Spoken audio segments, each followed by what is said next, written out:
This is Plan B, Episode 15, for July 16th, 2013.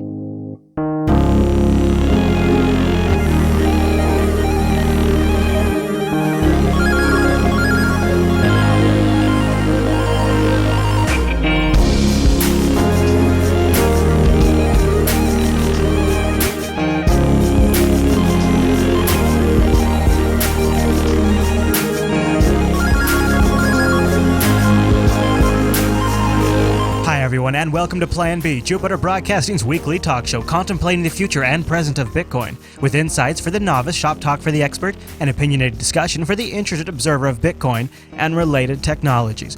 My name is Chris, and joining me every single week is my co-host, Drew. Hey, Drew, welcome back. Hey, thanks. What's up? Hey, so big show today. Oh, really? What? No, not really. I'd say medium-sized show today. Yeah. I'm actually kind of looking forward to chatting about some insights that I gleaned from the, remember the London Bitcoin conference we covered a couple of weeks ago?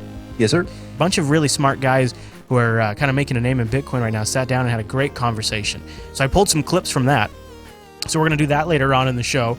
And then also there's some important news. One of our favorite Bitcoin resources has been infected with malware, and we're going to have a conversation and a discussion around that, Drew. So some good stuff for people to catch up on. And then we're going to have a little talk about some stages that Bitcoin is entering. Some new stages. Oh. Yeah, so it should be a good show. And I was pretty fired up on the live stream today, but on the pre-show, because, you know, the big show here, Plan B, live every Tuesday at 2 p.m. Pacific over at jblive.tv. And to settle down, Drew, I have, right here, I've gotten myself a Hefeweizen. Yeah. So I will be drinking this during this episode of Plan B. That way I can relax a little bit.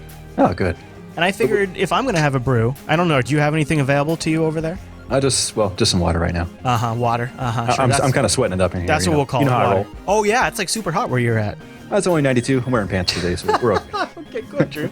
All right, sure. Let's start with the feedback, and we got some good ones this week, and then we're going to do a little follow-up on your Bitcoin block eruptors. Oh, yeah. Looking forward to that. All right, so Jack writes in, he says, "Hey there, Drew and Chris. I have a family member who is an older, conservative investor, and have tried to introduce them to Bitcoin. However, they've only ridiculed Bitcoin and tell me that buying Bitcoin is like buying air, and that Bitcoin has no inherent value, and Bitcoin is a fraud, etc., etc., etc. How do I explain the inherent value of Bitcoin to someone who is a conservative investor and doesn't really understand the crypto behind Bitcoin? Thanks." I would think an investor would be sympathetic to the idea of scarcity increasing the value of something. So I think that, because, of course, Bitcoin does have inherent value, which inherence would be, you can actually convert it into some physical metal that you could utilize or whatever, like precious metals and all that. But scarcity is another aspect of the Bitcoin that gives it, it's a significant factor for giving its value, I think. Right. Scarcity and that each one is individual and unique. I would, though, sort of rewind and zoom out and say, Jack, this is probably not the right person. You want somebody who's definitely not risk adverse to invest in Bitcoin, because there's nothing about Bitcoin that is not risky. Everything about Bitcoin is risky, right? Drew and I were on the show 2 weeks ago, talking about how we bought at the low 90s, and at the time it was down in the low 80s, right? And Bitcoin's constantly fluctuating. Now we're sitting here doing the show. Current GOX price, $97 US. It goes up and down like crazy, and if you have a weak stomach, or if you're a conservative investor, it will drive you nuts to see that. I don't recommend it for anybody like that. In fact, I barely recommend it for people who like a little risk.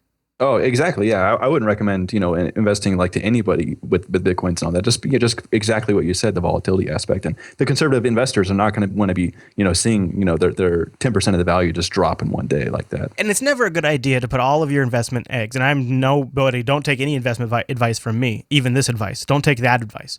Or this advice, that you never want to put all your eggs in one basket. And I think Bitcoin will play a role as sort of a digital commodity that is precious. Just like silver and gold can and the other metals, Bitcoin will also play that role. But that is for a market who is a little more savvy and kind of sees the inherent value in having a money system that is designed for the internet, that is purely digital. And if you don't appreciate the fundamental quantum shift in what that brings, then Bitcoin's probably not the right commodity for you to invest in. But that doesn't mean there aren't other things that person could invest in. Yeah, I agree. And you could always say, hey, go over to Coinbase, buy a couple of these things. Just get a couple, so you can actually purchase something with it, so you can actually utilize it. Or to be honest, now, Jack, I don't know if this is an option, because, it's not like it's totally cheap. But I was thinking would maybe make a good gift for my dad one day. I think I'd want to get him like an actual coin, though. I know I've talked about this before on the show, like before Father's Day, but I think that's another way is once somebody has a Bitcoin, they become much more interested in actually following Bitcoin because all of a sudden they have a reason to.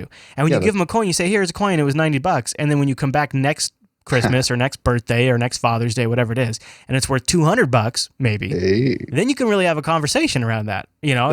That might be the best way to help somebody, be open to the possibility of looking at Bitcoin a little more deeply, right? Yeah. You give them a little bit, and then they see that it's increased in worth, and like, oh, this is rather interesting. Hey, check man, this out. That's how I got my wife interested. Is I bought her two. I was back when they were like 40, and she thought that was great. And to her, it was totally play money. And then as the value started to go up, she started to see, it's a little more serious about it, and it works. But then, you got to buy the Bitcoin, and then at that point, you probably just rather buy it for yourself, right? Right. We're going to talk more about buying Bitcoin later on in the show, but we got to get to Joey's email first. Joey writes in. He says, "This was a text message." Yep. Was this like a lot of text message that you had to compile? Only 4. Okay. You know how guys are. He says, it seems to me that it would be possible for the U.S. government to gain control over the Bitcoin network by creating an online wallet. This wallet would only send coins to other U.S.-approved wallets and could accept coins from unapproved wallets. People could be lured in with their higher values and regulated coins. The effect would be a walled-off ecosystem that could be regulated and controlled. I know this could be a dangerous idea, but is it worth thinking about? Thanks, guys. Joey. Well, I still don't like the whole use of the word regulation because nobody defines it anywhere. Like this guy or anybody else or Joey, whatever. I mean, I guess they can he's saying that they can kind of co-opt it. Is the way that I would think about it, if this were to be done, is they would have an address here, and they'd have an address that was unique and registered to individuals, and you can you get some, I guess, greater degrees of protection. I guess like is what's implied with the regulation. The only way that could work, because what he's saying is that you'd have these U.S.-based wallets, and they would only be allowed to send to other U.S.-based wallets, right?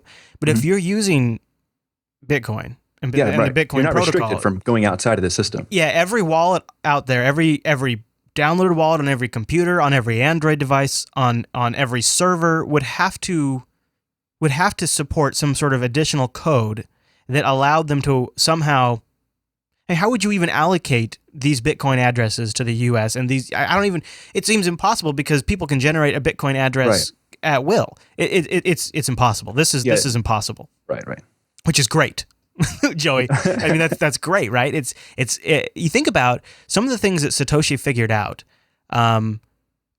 seem so simple at their first pass, but then when you go down thinking about the ramifications of some of those early decisions, you see how brilliant those decisions were. Like this example it's just people are constantly every week coming up with new scenarios on how the U.S. government could take over Bitcoin. Right? Would you agree? We get an email at least 1 or 2 every week. Right, and we can't really, because I mean they can't do it. They can't do it like in this example inclusively. Like you're not going to be able to co-opt a Bitcoin the entire thing and regulate it in any kind of way. People will be able to jump in and jump out of if they have their own wallet and registered addresses or whatever.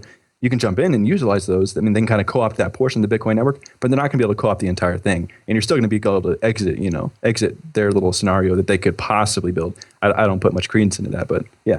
So these are all different things that we're evaluating, and it's like, well, I don't quite see a way they could do it, which is of course a positive thing for the Bitcoin. I agree, and we talked a little bit about this on the pre-show, but as these ASICs are coming online, you have some we're going to talk about in a little bit, and we have all the other guys are coming on. Basically the ASIC miner guys, but the other guys are catching up too, and Avalon ships some, and these are all adding security to the network. These are all making the cost of competing and gaining control of the Bitcoin network by an outside party nearly impossible. Now, you could make the argument that internal large groups, like some of the big pools, if they brought all their rigs online and really tried, they could probably gain a majority control of the network. And that is a very risky, scary reality. And if something ever happened to that pool, then we might have a problem. But you kind of already have to be all in at this point in order to get any kind of leverage, because these ASICs are upping the ante at such an astronomical scale.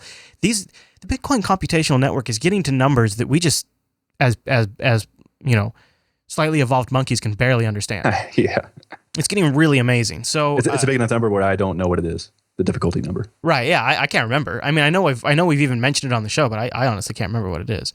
And it's always growing, and these guys are just going to add more and more to that all the time with. Yeah, and I think ASICs. the fear was like, with ASICs is that at least in the beginning, there's going to be a concentration of a great deal of hashing power in a, very concentrated like individual levels. But as of course, what's going to happen is they're going to get cheaper, as we're going to talk about, and more people can get them because we're just at the very tip of the distribution of ASICs across the network. That right. Yeah, it's going to level things out. And like I've mentioned on the show, I feel like one of the reasons I bought into Butterfly Labs is, even though I kind of expected them to flop, is because I like the idea of these sort of consumer accessible mining devices that I just sort of plug into my USB port, plug into the internet, and I sort of just sift from the stream. I help add to the distributedness of the network. I like the idea of contributing something, even if it's just a drop in the ocean. I like to contribute something to the Bitcoin network by distributing that computational validation. And I think that's what's great about these ASICs, and I think that's what's hopefully going to be great about Butterfly Labs type devices and these block eruptors. So Joey, I think it's already impossible now for that to happen, and I think it's getting even more impossible. So don't worry about it, Joey. Don't stress. Yeah. All right, Anonymous. Ooh, like the Anonymous? You think? I don't know. Oh, okay. No, I don't remember making this. No. Okay, Anonymous writes in, "Hi, Chris and Drew. If Bitcoin got popular enough, how would this affect other countries' economies? If multiple large countries' economies weaken, would not Bitcoin's value decrease and therefore bring down the other countries? I would also think that the entire world using the same currency would hinder any one local economy from strengthening. What are your thoughts on this? For either Plan B or TechSnap, I would like an in-depth look at BitMessage. How does it work, and what is its advantages and disadvantages? One thing I think would be a disadvantage is if it works similar enough to Bitcoin would be that in a world, in a year or two, it would take up a massive amount of memory on the drive. Keep up the good work, Matthias." So he kind of is operating on a couple big assumptions here. He says, if multiple large countries' economies weakens, would it not bring down the value of Bitcoin? I think it would if there was no, because as countries like to do, especially ours, is when they go through economic troubling times, is they like to inflate their currency, and that scares people out of holding their currency. So I would think that would increase the demand for Bitcoin. So, I mean, if you're assuming that Bitcoin would decrease at the same level because there would be the same decreasing demand with Bitcoin as with a dollar or whatever, then I would think you see Bitcoin decline. But I think that Bitcoin offers a certain value outside of these kind of currencies that would increase its value as other economies decline. Right. I think I big agree. Economic issue. Yeah. I think his mindset is sort of, he's looking at the value of Bitcoin based on its association with the dollar or whatever. The dollar, right? Yeah. And that's sort of like that's a view. That is a symptom of its current stage of deployment and implementation, right? But we'll evolve from that. Yeah, at some point. Exactly. And they'll still probably be, it's going to be there because it's a commodity that's going to get traded against that other commodity. It's still going to be a value, but it's not going to be like this big driver. It's going to be much more distributed out. So that's one thing. You got to kind of rethink the way you're thinking about that. But then he says, wouldn't all economies using one currency sort of, I guess his point is that one weaker economy would sort of drag everybody else down. And I don't really know of any examples of that happening, but I don't really have much. I don't really have any insights on that because that's not really an area that I've thought a lot about. I don't really think about Bitcoin in the context of replacing money everywhere. I think some people do. I don't see that happening. Yeah. Yeah. I see it being accepted sort of like a lot of other things get accepted everywhere. And I see it, facilitating as like more of the protocol aspect of it, facilitating transactions around the world. I see that for sure. Or, using it to denominate the transfer of money. So if I send somebody in London money, maybe Bitcoin will be used on the back end to actually make the transfer and it'll be converted once it hits their side.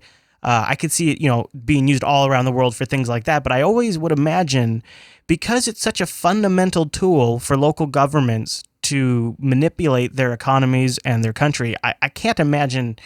I don't think the system works if they don't have those controls in place. And I just think it's too far of a pipe dream to think we're going to go that far, at least in our lifetimes. Yeah, I don't see that coming. Like you said, in our lifetimes, I don't see that. I don't see Bitcoin as being the primary. Yeah. That'd be fun. Oh, it'd be nice. It'd be awesome. Yeah, well, and it would have the price that it would bring it up to would, we'd be gillionaires. So that'd be great too. All right, well, we've been teasing it for a little bit. Drew, you got a couple weeks ago. You ordered those USB block erupters. You got them pretty quick. You got them like last week, right? But then you went on vacation, right? Yeah, I was only like two. I was at when I bought them. I think like 2 weeks ago or whatever. I was like 200 in the queue. I was order number 277. Okay. And they arrived on Friday. They shipped pretty quick. They shipped from California, so I was pretty close to here. But I got back on Saturday, and I didn't get them set up and working until Sunday. But I got a mining on Windows 7, so I have a nice little guide here that's going to be put in the show notes that I kind of aggregate a bunch of different links for stuff that kind of gives you some background information, some side information, and then I kind of define the process that I went through the whole thing. So I got mining on Windows 7 for about a day or two, and then I actually bought the wrong hub for my Raspberry Pi because my plan was to mine them on my Raspberry Pi, but the hub I got didn't work for it. So I ordered a different one. I'll be writing a different guide for the Raspberry Pi specifically, which I got to work to just today. Oh, so I have it. Yeah, so it's no longer in my room. So it's no longer heating up because those things get pretty hot. Because I turned it off and I pulled them out. They got pretty hot. So you definitely need a fan on them. But I just put them in a different room. Got a little wireless adapter for the Pi, and just watching it mine for me via SSH. Pretty nice. So you just log into the Pi now and just bring up do you do like in a screen session, or how are you keeping tabs on it? I want to do a screen thing. I just started looking into that. I'm trying to figure out how to get that to work. I can't. Okay. I have to SSH in order to execute the command, and I can't, turn this computer off from SSH or whatever without also killing the process that's mining. So, gotcha. In the next day or two, that's what I'll try to figure out is how to get it mining on boot. That's what I really want. So you're talking. You got 3 of them? I had 3, yes. And how much do you figure in coinage you've mined so far? I'm actually looking at it right here. I've been off and on because I've been messing with a lot of stuff, and I didn't get them on. And moving it around because of heat and stuff. Yeah. So I'm switching computers and trying different things and all that. I'm currently at 0.044 right now, and that was like only a couple days. And these things are not. I mean, these things are being powered by the USB hub, so it's not like you're like wasting a ton of electricity doing this. Right. They're not. So since they're on the Pi, they're using very little, and they are powered by an external hub. So and how much heat would you say? Like it seems like enough you had to move it out of your room, huh? I just wanted to do that just in case because I noticed you have a fan on them. Yeah, I got a little fan on them. They don't generate that much. I can't really tell. I could definitely tell when I had my GPU mining, but dude, it's like having a full on heater in your room. It was, and once the summer rolled around, I was like, no way. So the only way that I could get, I would do any mining like for me these days because my main computer's in my room, so that I'm in most of the time. So the ASIC stuff, and what I hope to do is just because they're going to be obsoleted pretty quickly, given what we see from Avalon and Butterfly Labs. But they use such little power that I don't even take into account any like power usage. So I got them in another room, and I hope to leave them there for like a year or two, maybe more. Like thinking, why not? Right? Because they're not really using anything. Exactly. And in a way, with very low cost to yourself, you're picking up the dust and you're helping the network. Yep. I like this. I like this a lot. I think it's so like if you held your hand over them, would you feel the heat coming off of them? Barely. Even if you touch them, touch them on the sides, or like there's a little, I guess, like a little cooling panel. Yeah. They were mining full blast for hours. I turned off the hub and I pulled them out within a minute of turning it off. And they were hot, but I could pull them out, and I wasn't fumbling. I wasn't no hot potato or anything. They weren't that. So with 3 of them, you're getting almost a gigahash. Yep. And they're actually accurate too. So that the specifications for 333 mega hashes per second per unit, those are accurate. So I have all that stuff in all the instructions to get. Man, to it seems like I see one of the things that was always a pain in the ass with mining under Linux was getting the OpenCL crap to work right. I wanted to run an Arch before, but I couldn't because exactly OpenCL. So I had to do it in Windows, and I don't want to leave my PC on all the time because I'm still not one of those guys. I always shut down every night. So you throw on a Pi that's pulling 11 watts of power itself or whatever it is, and you throw these on there, and you can do it under Linux. You can do it. This is really cool, and these things are just going to get faster. And theoretically, you could just like keep adding on, right? You just buy faster ones and add more, buy faster ones and add more. Like you could, the Pi will eventually probably run out of USB bandwidth, but you could, like this, I love this idea, and it seems like it only took you like a week to get them. So you could just keep adding more, I guess. I was thinking about that. I don't know. I might wait eventually for like the bigger ASICs to kind of, be available for me. I guess to be available for everybody else. So I don't know if I'll be, because they got like 1,000 unit back ordered on BTC Gold for these USB things. So there's a lot of demand for them. So I don't know if I'm going to be getting any because I'm just worried, once these Avalons come online and once the BFLs really start opening up, that these will be pretty quickly obsoleted. So I'll probably wait. I'll probably use some of these coins in the future to buy, a higher capacity ASIC miner. But that hub that was displayed in the picture on the my little post there, that's the old hub. I'm returning that one because it doesn't work on the Pi. But I got a different one where you can actually fit more. How the hell did you find? How did you find a freaking USB hub that is incompatible with the Raspberry Pi? How does that even happen? Universal serial bus, my friend. Well, it's a USB 3.0. Oh, okay. That kind of makes sense. I was a little hasty when I bought it. That's why I screwed up. I could have just researched it because these links have a bunch of different stuff for like hubs that actually work on the Raspberry Pi and wireless adapters that work on the Pi. And what did you say your total money invested was? 3 Bitcoins and a $20 USB hub. Oh, 3 Bitcoins. Okay, I kept thinking. Yeah, I bought them for Bitcoin. Yeah. Cool. So currently $300. All right. And I'm just going to leave them forever. So I mean, they're not going to generate that much, but overall, I think I might be able to get an okay return. Yeah. So no regrets. It sounds like. Yeah, and I don't have to worry about heat, and I'll just leave it over there, over in another room for a couple years, and it's all good. Very nice. All right. Well, why don't we transition from the feedback to the discussion this week? I just want to remind folks, you can contact the show. You can email us, planb@jupiterbroadcasting.com, or even better, leave us a voicemail, 1-352-587-5262. That's 1-352-58-PLAN-B. Also, if you're going to go spend some of your fancy fiat dollars, I want to remind you that we have our affiliate links at the bottom of our website for Amazon and Netflix and Newegg and ThinkGeek and Best Buy. And we have extensions for Chrome and Firefox. I'm plugging this right now because I just got done buying this morning 9 terabytes of those Western Digital red drives. I like those, are the NAS ones? Yeah, I've lost 3 drives over the last week, so I lost the array. I thought it was 2 drives. Turns out I lost 3 drives. Yeah. And so, doesn't matter if you got ZFS or whose file system, no file system is really going to do well, at least in the setup I had. So I'm just mentioning this because funds are low at the moment. I wanted to buy 12 terabytes. That's actually the storage amount that I need. So right now I'm just sort of replacing what I lost. And so funds are low. So if you're going to do some shopping, I would appreciate it if you would use our affiliate links at the bottom of our site. You'll find links down there. If you just click those before you shop, it'll automatically tag your shopping session. Or you can install those Firefox or Chrome extensions and it automatically tags it for you. Also, if you would like to contribute to our show using your Bitcoins, friends, we have links in our show notes for each episode of Plan B. You go over there and you'll see a little barcode. You can donate to the main show address. But if you particularly liked an episode of any show right now, I'm trying out this really pretty convenient plugin here at the bottom of the site that says, did you like this episode? Tip in Bitcoin. If you use that address, it'll contribute your Bitcoin contribution to that particular episode, which kind of gives us a meter of what shows you guys liked the most. And we kind of look back at the records and say, okay, well, these topics generated X amount of donations, these topics didn't, and it kind of helps us sort through things. It's sort of like the real fine way to tell. So that's a great way you can also contribute. And right now, I don't know if I'm going to keep it. I'm kind of gauging to see how people like this. This is at the bottom of every episode of every show on Jupiter Broadcasting, just to kind of see what you guys think. I'm trying to also just get Bitcoin in people's faces, even if it's on a non-Bitcoin show. Yeah. I have my motivations. So that's another way you can contribute to the production of our shows. It is much appreciated, and especially times right now when I have been going through hardware replacements like never before in the last month. I can't believe how much I've spent on hardware. It's sort of emptied the account. So we could use your support, and we'd appreciate it. Thank you guys very much. Mm-hmm. All right, so I want to talk about Listen to Bitcoin. This is a bit of a bummer story. I don't know if you caught this, Drew. I know we've talked about Listen to Bitcoin. Yeah, we had it like in the early days of the show. Because it's super cool. That's why I wanted to kind of alert people to this. The listentobitcoin.com website was sold a little while ago to a new owner. There was not any notification put on the Listen to Bitcoin website. However, this weekend, people started noticing when they browsed to listentobitcoin.com, they started getting malware warnings in their web browser.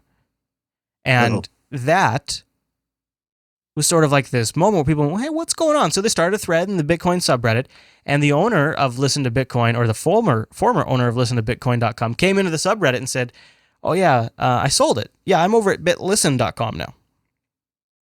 And that's another owner. And, I sold it to him. I didn't know he was doing that. So go to bitlisten.com. Use that.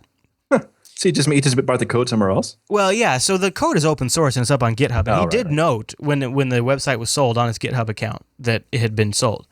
But nobody was checking the GitHub account. Everybody was just going to the listentobitcoin.com website, right? It'd be interesting to see like what you're talking about on the pre-show about what kind of malware this is. Is this targeted to Bitcoin specifically, perhaps? I think it's just Windows malware, to be Just honest general with stuff. you. Yeah, You think that somebody that would purchase that would target Bitcoin specifically?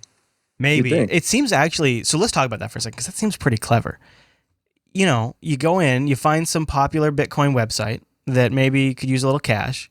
And I think at the time he sold, his traffic was beginning to drop off, is according to the comments he made in the subreddit. And we'll link to that in the show notes. And it sounds like, traffic is trailing off. Bitcoin price was going down. Maybe this is an overall trend. Maybe I should get out now and make a little money while I can. Right. And then I'll go set up bitlisten.com and people can check that out. And if I'm a malware author, I'm thinking, I'll make this great piece of malware. I'll go buy a popular Bitcoin website. I'll target their wallets, right? Some Java exploit or something like that. Yeah. That's what I would have done if I was a nefarious person purchasing some Bitcoin website. Which then brings the question, did Max know that? Did the owner did he know that maybe by selling to somebody like this, and he didn't get their name, he didn't get their identity, it was a fairly, quick transaction. Did he maybe suspect that this person was buying it for nefarious purposes, or did this site just accidentally get malware and got flagged by the browser scanning services? Yeah, I don't know. It's kind of hard to know. It's kind of hard to know like what the actual scenario is. But here, I'll read you his response that he posted in the Bitcoin subreddit. He says, "Hi everyone, I'm the guy who developed and launched listentobitcoin.com. About a month ago, I sold the domain listentobitcoin.com to a stranger on the internet. They paid up front, so I didn't give the sale much thought. I never expected them to put malware there. After selling a domain, I moved the fork to my own project, bitlisten.com, and I own and I can personally guarantee is legitimate. I changed the project's GitHub source code page to reflect the change of ownership of the last domain. To be absolutely clear, I do not own or operate to listentobitcoin.com. He says, I want to stress that I feel bad that the new domain owner has let this happen, but since I no longer own the domain, there's nothing I can do except to ask you to start using the new official bitlisten.com site instead. Also, I want to stress that Listen to Bitcoin has always been free open source software MIT license and that anybody can download, modify, and host their own version without permission." That's kind of cool. We should do that. Oh, yeah. He goes on, spends what looks like probably his entire evening defending himself in the Bitcoin subreddit. People were pretty mad. They say that this is harming the Bitcoin community. Well, I mean, I could see that he just made like a little brash decision. Didn't I don't know if I would have assumed that somebody would have purchased that nefarious, just specifically for nefarious purposes to do this kind of stuff. I don't know. He should be cut some slack. He should have told some people or announced it in the subreddit or something. I think that's or a notice on the website. Under new management. It might have impacted the price that he could have paid for it by driving people away from that site, though. I mean, maybe he didn't do it. It's really kind of an odd thing where somebody comes in and buys a website and all of the hosting and the server. Like, I don't feel like we have a clear picture of what happened here, because when you buy a domain name, you don't just then also get the website and all of the code that's hosted on that domain. True. You don't get the server unless you buy all of it together, and that seems like that's the kind of transaction where you're like, why does the person want to do that? Yeah, alarm bells. Yeah, definitely.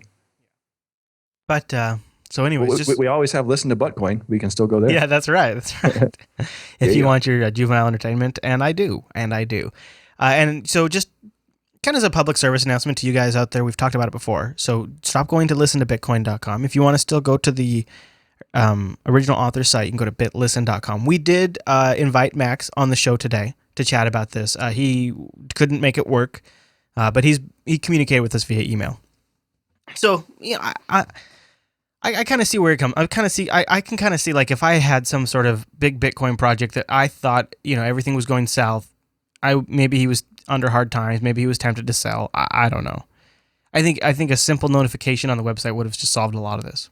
True. Yep. Agreed. All right, Mr. True. Let's move right along. There was a very interesting quote that I picked up out of the Bitcoin London conference that was a couple of weeks back. And the quote was, we have entered the compliance stage of Bitcoin's development cycle. And the Bitcoin has gone through major development cycles. There's that early adopter stage where they're just getting the technology worked out. Then there was the building the infrastructure for some of the early exchanges, and sort of the early tech consumers got on, sort of more mainstream. And now we've entered this stage where we're figuring out how to make Bitcoin compliant in certain areas, so that way we can go for mainstream compliance adoption. And it was an interesting progression that this guy kind of laid out. So I decided I'd clip a few choice moments from that conference, and we'd run through some of them. I also happened to hit at the same time an article from All Things D, which I've been kind of interested. It seems like All Things D backed off on their Bitcoin coverage a lot. They were heavy earlier on, and then they kind of just went silent on Bitcoin, and now they're back on the scene. All Things D is a branch of the Wall Street Journal, so that's why it's kind of notable that they're talking about this. Oh. And they say that for VCs, and this kind of jives with what I was hearing out of this conference, for VC venture capitalists, there's no sexier word than compliance. Now, I don't know if I agree with that, but I guess the big thing that before you get VC funded by any of these guys is you need to have all your banking stuff figured out. You got to get that straightened out. Yep, or else they're not even going to talk to you because you're too much of a risk, according to these guys. And that's interesting because some of the rising stars in the Bitcoin economy, there was a lively discussion, and they said that regulation is a huge problem. And we've always talked about how it could hinder the U.S., but it turns out U.S. regulation also impacts just Bitcoin users in other countries. So I want to play this clip for you, and then we'll chat. So we're focused on operating in the U.S. I think the U.S. is a huge market. And in order to operate in the U.S. and attract U.S. customers, you're going to need to be compliant. This is the, speaking at first here, is the CEO of Trade Hill. Like Eric said, you can comply with U.S. law. It's just extremely difficult. It's probably the most difficult in the world to comply with. So we are taking that approach. For one thing, we have 8 attorneys, which is terrible. We have more attorneys than we do coders, which will change soon, which is terrible for a tech company. So yeah, like you said, I wouldn't. It's very difficult for a Bitcoin startup to form in the U.S. because first off, you're going to have to raise hundreds of thousands of dollars just to essentially buy this compliance. On top of that, it could take years to get this compliance taken care of as well. We've been dealing with it for more than a year. So I don't know, that's our approach to it. It's definitely walk the line. So. He says they've raised millions in order to do this, and that he says, well, that's awful in one sense because you have to be able to raise millions of dollars. It at least gives you a path. So if you are somebody who has the capability of doing that, there is at least now a path for you to follow, and that's an interesting way to look at it. And the conversation continues. So I've seen the development of Bitcoin in 3 stages. So the first stage was just to This is the CEO of Bitstamp. have solid, secure exchanges. And then the next stage was bring it to mainstream. And the third stage is bring it to mainstream compliantly. So what we do is we do our best, but the exchange service is basically doing one thing, and that is bridging the traditional financial system with the cryptocurrency. So the cryptocurrency part of our business is not yet regulated, so there's no regulation to comply with. But we do comply with the traditional financial system. So we are doing our best to enforce KYC checks, AML policies to our customers, and to keep that part of our business compliant as possible. But there's no overall regulation or overall compliance. Hopefully that will change. For us, it's pretty simple as we don't touch any traditional money. I don't think that's money, but anyway. So this is the guy that operates localbitcoins.com, I believe. So for me, I think that if you're an entrepreneur and you want to do something related to Bitcoin, just go for it. Don't worry about the regulations. Just do it and worry about it later. This is market which is really fast moving, and I think everything that slows you down is. Spoken like a true entrepreneur. So is regulation and compliance good, bad, indifferent? Do you want more or less? The U.S. regulations is a problem for non-U.S. companies. It's actually a very big problem for any non-U.S. company. And now this guy speaking here, he is working for the first wallet service that's going to be provided in, I believe, African nations. It's I forget the name of it right now, but it's the name of his company is Kenyan for wallet. And so they are rolling out Bitcoin wallet services in areas that don't have traditional computer infrastructure systems, even traditional financial systems where they're very, very mobile heavy, but they're not smartphone heavy. That's his job. And now he's going to talk about how just the regulations in the U.S. affect his business that is completely outside and removed from the U.S. Have any kind of U.S. customers, or if you manage an exchange between a non-U.S. person and a U.S. person, and U.S. person is not just a guy with a U.S. passport. It's a very complicated thing. If you manage a $1 transaction, you are bound by U.S. regulations, and that's a problem. So we're actively blocking U.S. customers, both by IP blocking them and blocking U.S. phone numbers, because we require a phone number to open an account. How about that, huh? That sucks. I know. I know. It's almost the opposite of, what was it, Jack, who asked about the U.S. sort of co-opting Bitcoin? It's almost the opposite, is we're getting willfully walled off in some regards. Yeah, the regulation that currently exists is excluding all this stuff from functioning. Yeah, and then they go to talk about how, so there's not just the aspect of having you buy your way to compliance in the United States. Then 8 attorneys. 8 I know. lawyers? I know, that's 8. Trade Hill. That's Trade Hill. Wow. Yeah. Put that in perspective. And so he says that Eric was saying, Eric Van Ees, or how you say his last name, he was commenting that even once you buy your way to compliance, you then spend so much time and money and resources on self-auditing, self-validating, reporting back to the authorities, checking things out. Like it's like you have to build this entire branch of your business to sustain those requirements. And that has to be basically your primary focus if you're functioning within the U.S., right? Yep.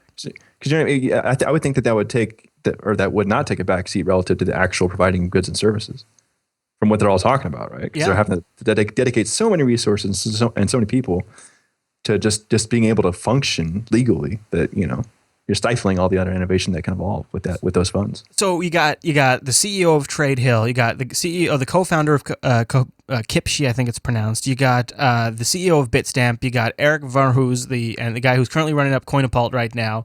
A bunch of other well known for a bunch of other things. You've got the co-founder of Vernie Goebel. They're all sitting on this stage, and you know what they all agreed on? Can you take a wild guess as to the one topic they all agreed on? That the U.S. regulation sucks.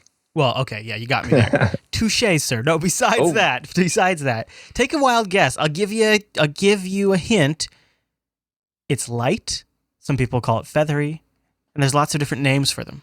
Altcoins. They all agreed that altcoins have a very bright future. In fact, the CEO of Trade Hill says that Trade Hill has every intention of supporting alternative cryptocurrencies.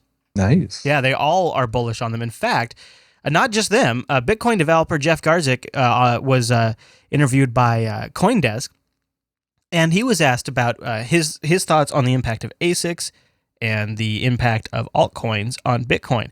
And Drew, his quote, "They're fantastically a good thing," he said.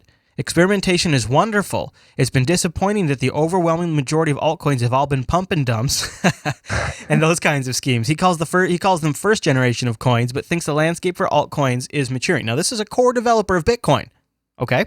Nice. And he thinks the future is bright for altcoins. And he also goes on to say that he thinks ASICs are kind of a great thing. He says, why ASICs will rule the world, and that's no bad thing. He says, it's fascinating to watch the progression of mining technology, who was one of the first to take a delivery of an Avalon ASIC miner. He says it now runs at home. He believes that the evolution of ASICs makes the market less democratic because it makes GPU miners less effective and increases the cost of basic mining power. He digresses. During this GPU era of mining, it was one mining company, ATI, which primarily the supplier of all the mining hardware. It was an ATI supply disruption, or if there was a pricing problem, then it directly affected the GPU mining profits. With ASICs, there are more companies selling chips, and the barrier to entry of making these chips are very low. Kind of goes on to say that the more ASIC mining power the network gets, the better off it'll be. You have a lot of mining power that is being spread around by many miners across the entire world. He says, and he's arguing that it decentralizes the mining process. More mining power makes it more difficult to reverse the Bitcoin transaction. The more widely spread that is, the more difficult it is to shut down Bitcoin itself. A point we've made on this show. Yep. So there you go. You got a lot of people these days who seem to be speaking very positively towards altcoins. I like that because I'm holding a plenty. And I keep watching the investor discussion threads, and a lot of people are looking at what Litecoin is doing to sort of project the kind of pressure that Bitcoin is about to see. And when you they're starting to trend price behaviors in Litecoin and then map those to projections of Bitcoin. No idea if that process is going to work out. Sometimes they go down these routes and they flop. But here we are, 7 days after our last show, price is looking a lot better. It's at 97.30. Things have gone up. And you know what I did? Bought more? I bought some Bitcoins. Oh, me too. I'm actually going to get some in tomorrow. Oh, so from our favorite place. You're not using the new instant feature of Coinbase, I take it. I think I bought them the day before that was announced. Oh. You know how I roll. Yeah, then you got it at a good price at least. Yeah. Yeah, because I think I bought again. I bought the day that they announced this, or the day after. No, I bought it the day after. So if you haven't heard the news, folks, the website that Drew and I have sort of switched over for doing our Bitcoin purchases all together is Coinbase.com, and they have made instant Bitcoin purchases possible. If you connect your bank account and you become a level 2 verified account holder, then you can log in right into the Coinbase account, go to the buy button, and just buy as many like up to 1,000 or something, 10,000 Bitcoins right then and there, instantly. It takes about an hour before you can actually spend them because they don't announce it to the network right away, but maybe it's a consequence of the VC capital that we've seen injected in the Coinbase to give them some kind of room to, let people buy more coins, quickly, right? I tried to get one of these guys to come onto the show, but I couldn't nail any one of them down because my question is are they pre-buying a S load of Bitcoins and then, or like, are they buying in bulk? Are there people sitting behind Coinbase doing trading? Is there like some awesome job where you just buy and sell Bitcoins all day for Coinbase? Because that could be so fun. I'd be scared to death. Well, I would instantly fail, but yeah, it would be fun until I fail. So this is, I think, slightly responsible for a increase in price. Is this uptick? This instant buy is soaking up more of the Bitcoins that are on the market. I went and used it. I bought 2, and you go through a verification process. It looks up your public records, credit report or something. That's another question I have for them. And then it asks you like, hey, did you live here? What street did you live by? What color was your car? It just asks you all these weird questions that you're like, God, it's creepy. They know this stuff, but they must. And then you answer those questions, and then boom, you're verified, and right then and there you can buy.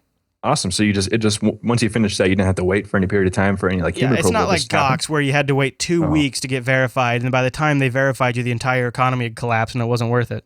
Oh, look at who's getting beaten by innovation here. Oh, very nice. Well, and it enables that late night drunken purchase too. Like, you've had a few beers and Bitcoin's price is going down, and you're like, screw it, I'm going to do it right now. I don't know. I think this is really kind of huge because it makes funding your Internet Fund account instantly available. Coinbase co-founder Fred Ingersman, I don't know. See, he should come on the show that way. I know how to pronounce it. Yeah. Confirmed that there was an anti-money laundering move behind the extra level of verification. So this is how they're sort of identifying this. You also have to supply them with the last 4 digits of your social security number, so I guess U.S. only. They also need to answer questions based on information of the public record, such as the color of your last car. This is the same kind of verification procedure attached to opening a new bank brokerage account or lifting the limits on a PayPal account. Sounds legit. Yeah. Let's see. So you're before you had like up to a 10-day wait, often a 4-day wait to get your Bitcoin. Now you're down to an hour. Realistically. Yeah, because I think I ordered mine on like last Thursday, I think, and so they're supposed to arrive tomorrow. So the next time that I'll be buying Bitcoins from Coinbase. I'm going to. I love it because you can just, for me, I know I could probably get a slightly better deal. Maybe if I played the market just right and I bought at the right time, I could probably get maybe a little more for my buck. But honestly, I don't feel like I've ever been screwed by the Coinbase price. And there's now if you buy instantly, there's like a 2% fee or something. There's a fee, a transaction fee associated with it. Okay. But I've never felt like I've been taken advantage of on price. I've always felt like when I've bought it, it was actually lower than the price being quoted by Gox, the current price, every time. So I don't know. But we'll see. I think this is a huge move because one of the things we've talked about is the barrier to entry to getting Bitcoin. It's still a little hoopy, but it's much better now. So hats off to the Coinbase guys. Great work. And you guys can go to Coinbase.com and set up an account if you want to grab some quick Bitcoins. And the other thing that's really kind of great about Coinbase is their UI. Very easy to use. Right. And, easy enough for non-Bitcoin users to figure it out. All right, well, before we get to our Bitcoin picks of the week, there was one other clip I wanted to play. And this one is sort of special probably to the Jupiter Broadcasting audience more so than others. Richard Stallman was being interviewed. And the interviewer asked him his thoughts on Bitcoin. What do you make of the whole Bitcoin concept? Well, Bitcoin seems like a solution to some problems, but it's not anonymous. I think we need a payment system where the payer is anonymous. The payee doesn't have to be anonymous, but it has to be set up so you can pay to access a web page and do so anonymously. But is there such thing as complete anonymity? Well, there is in theory, but I'm not saying we need total anonymity. We need anonymity for the one who's paying to access the website. However, it's okay if the website operators are not anonymous in receiving this money. After all, we want them to pay their taxes. So there you go. To RMS, he says, interesting. And I guess he actually talks about Bitcoin a fair amount when he's publicly speaking, but he doesn't think it's anonymous enough. That actually sounds like a solvable problem. Yeah, seems like it. But interesting thoughts. Richard Stallman's been getting a lot of airplay recently in the on RT, right? Yeah. Yeah. Well, I think it's he was over there with Assange, and he's been making the headlines. Oh yeah. So that's just interesting to follow Richard Stallman, the creator of the GNU system, and obviously somebody who carries a lot of weight in the tech community. All right, Bitcoin pick time, ladies and gentlemen. It's called Coined Up, and it's a free crypto-only currency exchange, and that's its big differentiator, crypto-only. This was sent into an email to Plan B at JupiterBroadcasting.com by the lead developer, or maybe the only developer, and he's created an exchange, a very simple, straightforward platform. It's definitely, I think, targeted at tech folks. Definitely. To trade between the different cryptos, and he's able to bypass a huge amount of regulation issues, although he's still investigating that, because he's not ever dealing in the fiat currencies. And I like that he's not holding your username and password. He's not doing a local database of all of that. He's just tying in with either Google ID or OpenID. So I think that's a good system, because one of the problems is a lot of these guys who set up exchanges, then their username and password database can get compromised. Not a problem here. And I think it's cool that it's just sort of the straightforward platform to exchange cryptocurrencies directly between people, and it's free. There's no fees as of yet. And when asked, why are you doing it for free? What's the angle? His response is, well, we just want to build and establish trust now and get people using the service, and then we'll build on top of the service sort of some freemium services is kind of like, I think, the line of his thinking, although nothing's really firmed up. So it's called Coined Up, and you can find it at coinedup.com, and it is a very straightforward, simple way to set up and exchange currencies directly from person to person without having to worry about creating a new account somewhere else and having yet another set of usernames and passwords. So great work, guys, and keep up the work on Coined Up. Indeed. All right, Drew, is there anything else we should cover before we get out of here this week? I don't believe so. You're not burning up over there, are you? It's getting kind Get of a little warm? All right. Well, I understand. We'll wrap it up then. All right, folks. Well, don't forget, you can email us, planb@jupiterbroadcasting.com. Join us live Tuesdays, 2 p.m. Pacific, 5 p.m. Eastern, 9 p.m. GMT over at jblive.tv. We've got the subreddit, planbshow.reddit.com, and we'd love to hear you there, too. Drew, man, I hope you stay out of the hot weather and keep mining those Bitcoins. Oh, I will keep mining. Yes, sir. All right, everyone. Well, thank you so much for tuning in this week's episode of Plan B. I want to remind you to go over to jupiterbroadcasting.com/calendar to stay up to date. My wife's about to pop out the third one, so you never know. We could have some schedule disruptions, but you can stay up to date on the calendar.